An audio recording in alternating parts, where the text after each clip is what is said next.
સુરતમાં હોટલમાં ચાલતું કૂટણખાનું ઝડપાયું. 6 લલણાઓ સહિત સંચાલક સહિત 3 ગ્રાહક ઝડપાયા.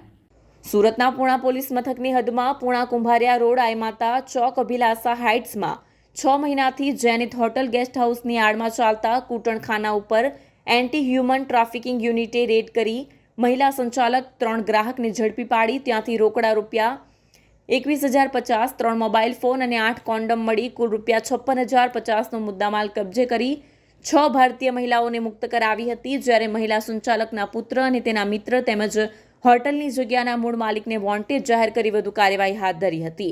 તેની પૂછપરછમાં વધુમાં જાણવા મળ્યું હતું કે શાહરૂખ અને તેનો મિત્ર અજયગીરી લલનાઓને હોટલમાં મોકલી ગ્રાહકોને બોલાવી રૂમમાં મોકલતો હતો. તેઓ ગ્રાહક પાસેથી શરીર સુખ માણવા માટે રૂપિયા 1,000 લઈ લલનાને 500 આપતા હતા. એન્ટી હ્યુમન ટ્રાફિકિંગ યુનિટે આ અંગે પૂણા પોલીસ મથકમાં ફરિયાદ નોંધાવી મહિલા સંચાલક અને 3 ગ્રાહકની ધરપકડ કરી હતી. જ્યારે મહિલા સંચાલકના પુત્ર અને તેના મિત્ર તેમજ હોટલની જગ્યાના મૂળ માલિકને વોન્ટેડ જાહેર કરી 3 ભારતીય મહિલાઓને મુક્ત કરાવી વધુ કાર્યવાહી હાથ ધરી હતી.